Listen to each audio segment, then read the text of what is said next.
You've probably heard the phrase, saving money is the foundation of wealth. But here's the hidden truth. Saving isn't progress unless you give it direction. Saving without strategy doesn't build freedom, it just delays frustration. You can budget perfectly, skip luxuries, follow every bit of advice, and still feel like nothing is happening. The reason is simple. Saving feels painfully pointless until one powerful framework fixes it. The 25-10-5 rule, a blueprint that turns saving from a slow crawl into an accelerating engine. Meet Alex. At 29, he lived carefully. He avoided debt, saved $400 a month, and took pride in his discipline. But one morning, he opened his account. $18,700. Respectable, but not life-changing. He whispered, "I've done everything right. Why doesn't it feel like I'm getting ahead?" The problem wasn't effort. It was structure. He was saving defensively in a game that rewards offense. That's the paradox most people face. Saving feels virtuous but unrewarding. You do the hard work. The results look microscopic. Money doesn't reward patience alone. It rewards alignment. Without a framework, your savings stagnate. With the right one, they multiply. So if saving feels like running in place, this video is for you. Because today, we're breaking down why saving feels pointless and how the 25-10-5 rule flips that feeling entirely. Subscribe, and let's dive in. Saving should feel empowering, yet for most people, it feels invisible. You put money aside, watch the number rise, and somehow it still feels like nothing's changing. That's because saving doesn't give you an immediate reward. There's no rush of excitement, no visible transformation, just quiet discipline in the background of your life. And the human brain hates that. We're wired to crave visible progress. We want proof that our effort matters.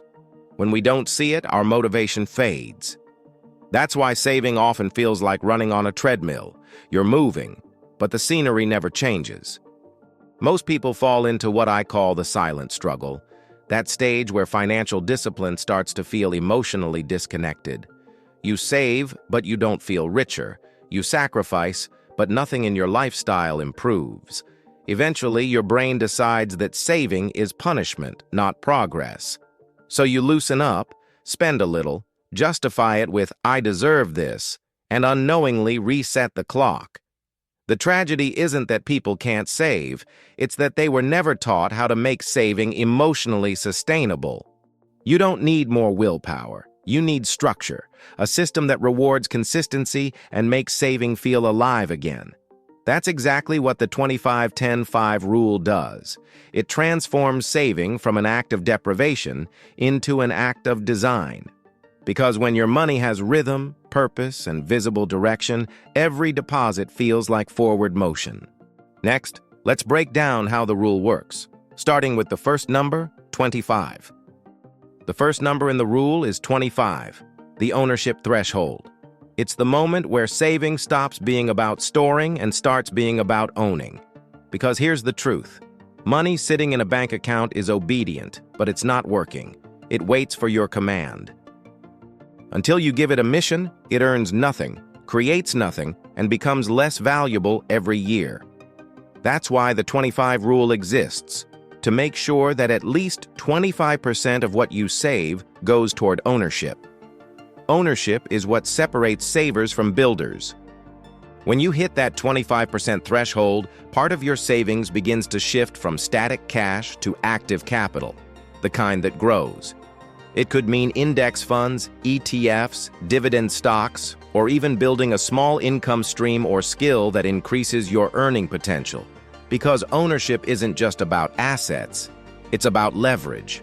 When your savings start owning something that works while you rest, saving transforms from defense to offense. Let's look back at Alex. Once he learned this, he realized he'd been saving to protect, not to grow. So, he restructured his system.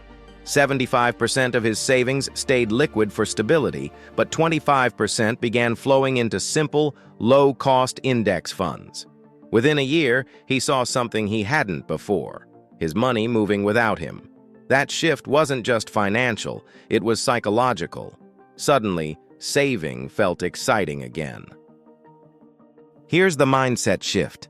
The goal isn't to have money stored, it's to have money employed.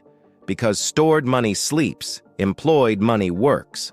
The 25 rule gives your savings a job, to start owning productive assets that slowly transfer your income from earned to earned and growing. And this is where most people miss out. They wait until they have enough before investing, not realizing that investing small, early, and consistently is what creates enough in the first place. The moment your savings cross that 25% ownership line, you stop being a saver and start becoming a wealth builder. But ownership alone isn't enough. To make your system accelerate, you need progression, a built-in way to expand your effort each year. That's where the next number comes in. 10. By the way, if you're enjoying the video so far and want more topics like this, comment the word "more" down below. It helps us know what's resonating and tells the algorithm that people still care about building wealth the smart way. All right, the second number in the 25-10-5 rule is 10, the acceleration margin. If the 25 rule gives your savings direction, the 10 rule gives it speed. Because one of the biggest reasons saving feels pointless is that people keep the same contribution for years.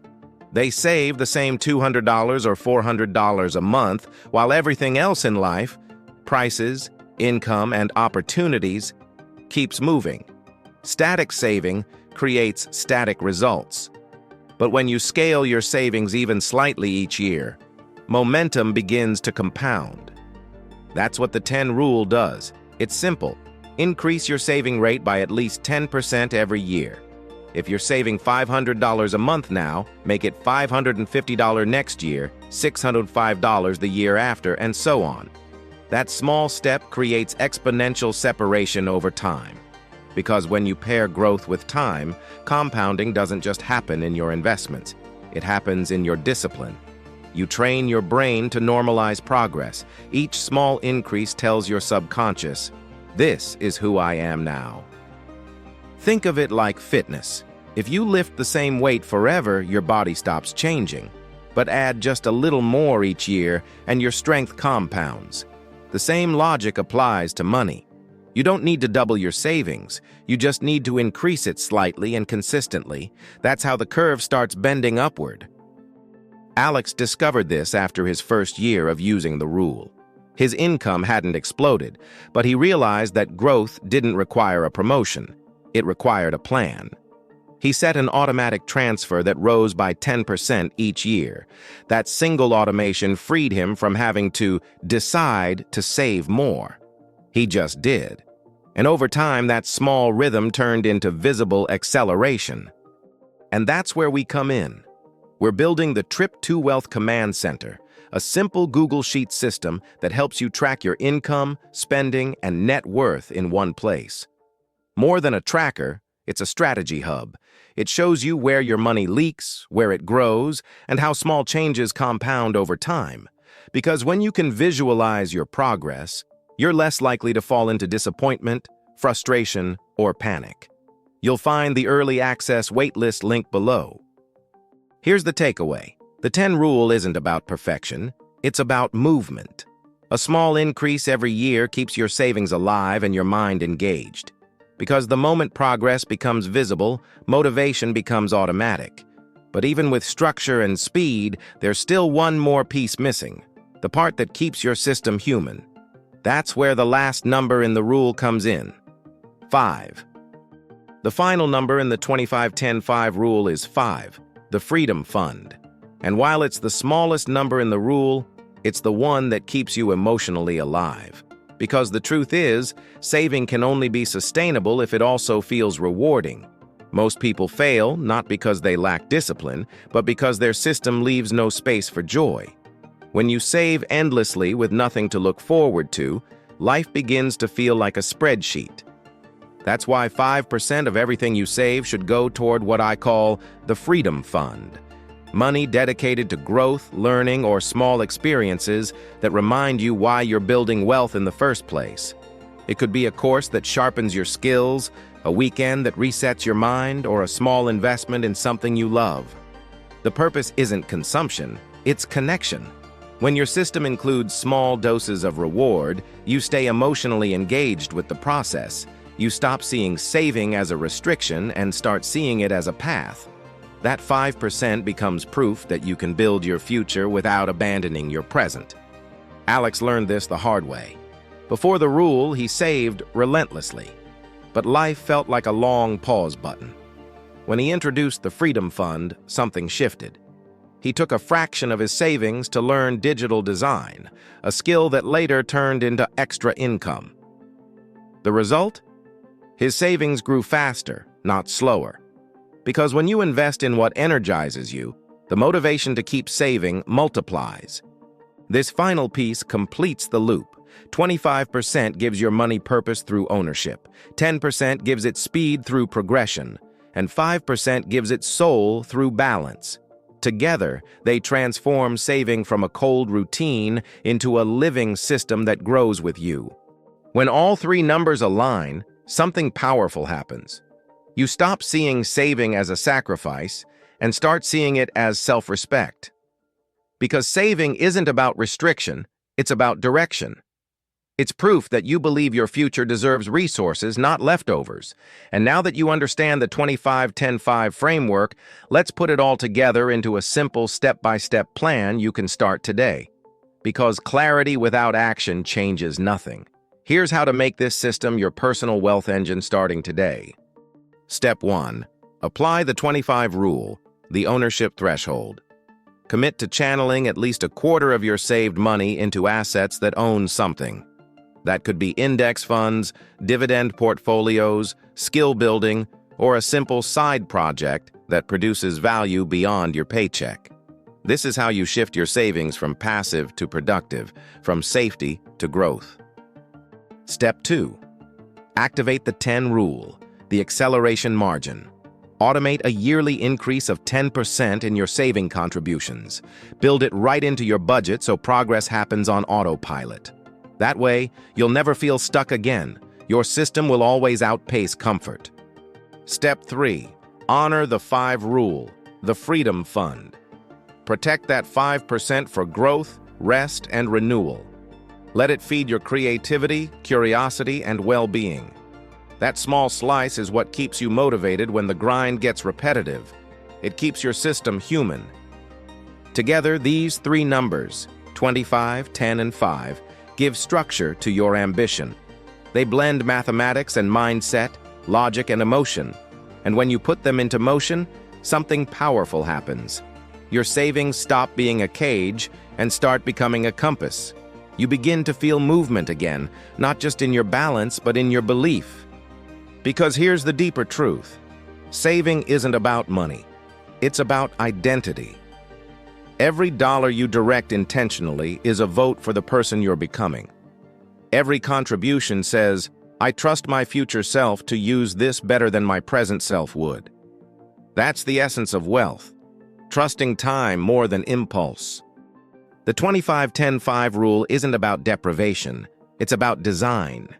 It gives you a framework that's simple enough to follow, but strong enough to last. Follow it, and you'll feel what Alex felt. Momentum. Saving will stop feeling pointless and start feeling powerful. Because for the first time, your effort will have direction, your progress will have rhythm, and your money will finally have meaning. And that's all. If you found value today, I highly recommend watching my next video. Don't forget to like, share, and subscribe to our channel. Also, feel free to leave your comment below. I appreciate your support. Until next time, stay consistent, stay patient, and stay winning. See you in the next one, Money Magician.